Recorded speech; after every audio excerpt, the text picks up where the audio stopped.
Magandang araw mga kaibigan. Bigyan natin ng reaction opinion itong post ang balita ngayon.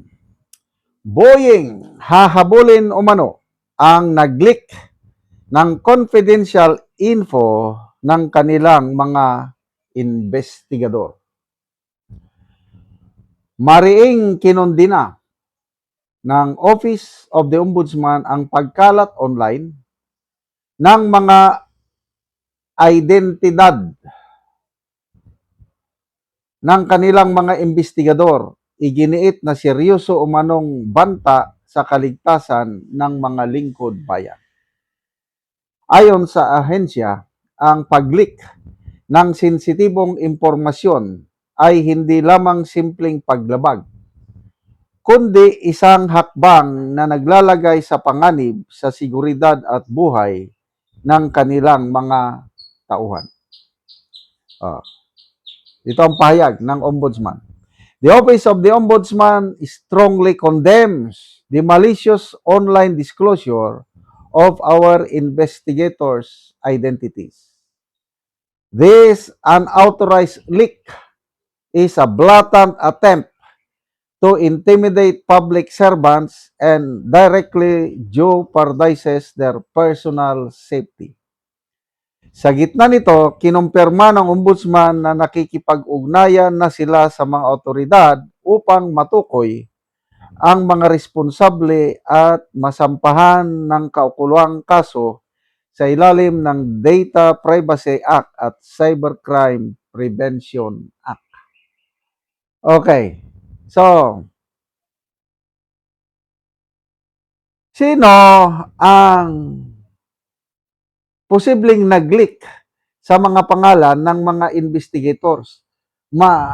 Mabigat ito dahil these are confidential identities na mga investigator na humahawak sa mga sensitibong kaso, lalo na dito sa anti-corruption drive ng Office of the Ombudsman. Biglang kumalat online mga pangalan nila. So, kung kumalat ang example, ako si Romualdez. Yung mga inimbestigan, ako si Escudero. Nalaman ko, kayo palang nag-imbestiga sa akin. Anong gagawin ko? Hahabulin ko yung mga investigador na yan. Ganon. Kaya, nanganganib ang buhay ng mga investigador. Kawawa naman sila. Ang tanong, sino ang nag-leak? Alangan naman na taga-labas ang mag-leak, di ba? Ang nakakaalam dyan, sa opinion ko lang, I might be wrong, ang nakakaalam, taga-loob din ng ombudsman. Di ba ganon yun? Alangan naman na ang nag-leak yung mga tauhan ni Romualdez na hindi naman sila taga-loob. Or, may mga espiya sa loob ng ombudsman na loyal kay Romualdez, loyal kay Escudero, loyal kay kung sino yung mga iniimbestigahan. Or may mga, again, these are all speculations.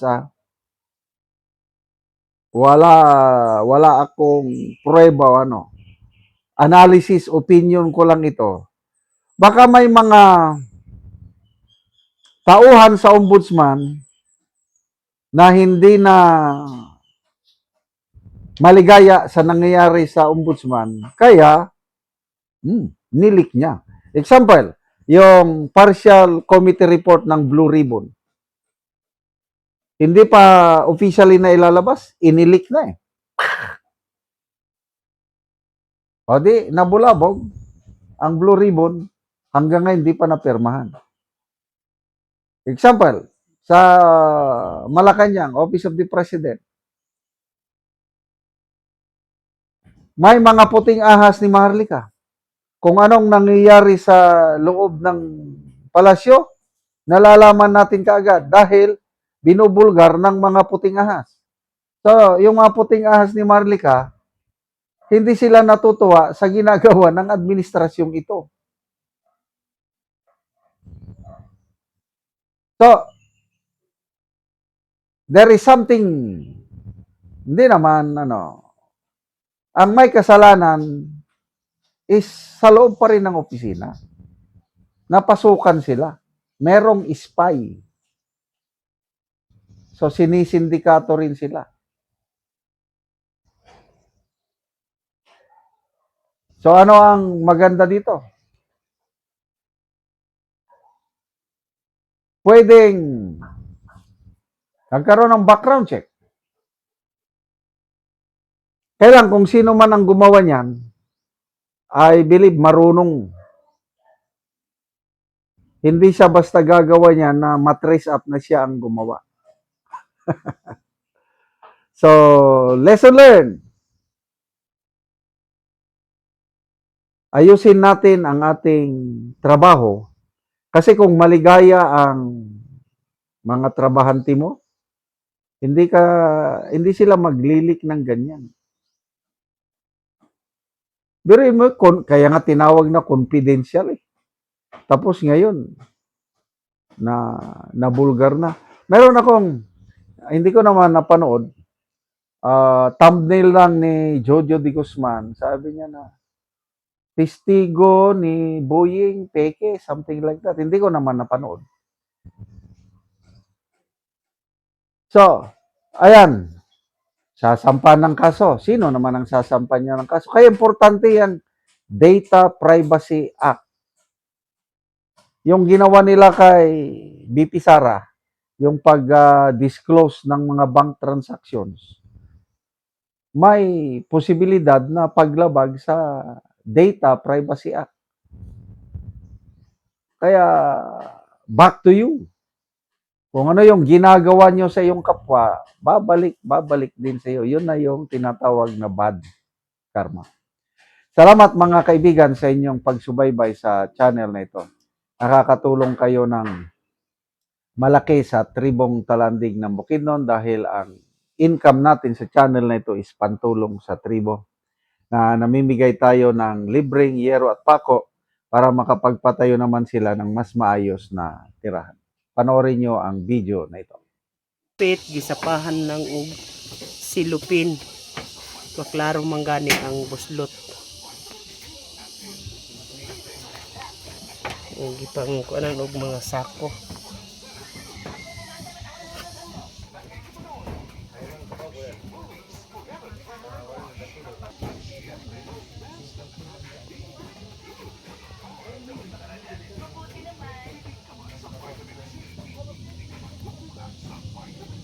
O karon mo na ni Anyero nga among gihatag ng pulis ato sa balay ni Ungkol.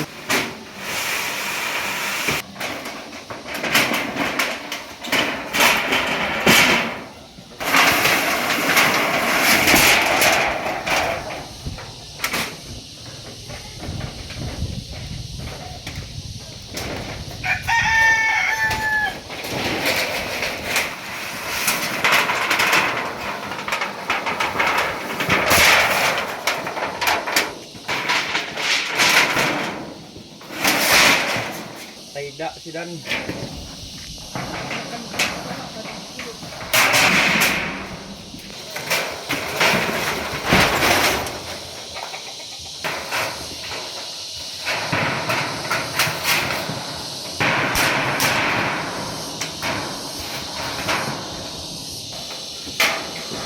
Pasayo ko rin TikTok pagpungat.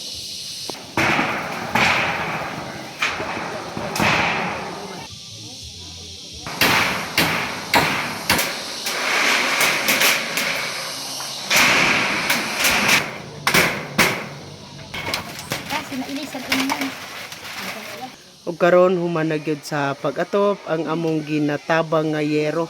So nindot na gyud. Sige. Ay, salamat sa Ginoo sa nagtawang sa sin kay napulihan na gyud ang akong atop sa 5 na katuig. So lima na to katuig mo atop ante so bago pa napulihan. O bago pa gyud napulihan na gyud. Sa kalisod, so dili gyud ni karon nagpasalamat ko kay napulihan na gyud ang among sin. Salamat kay ante. Salamat.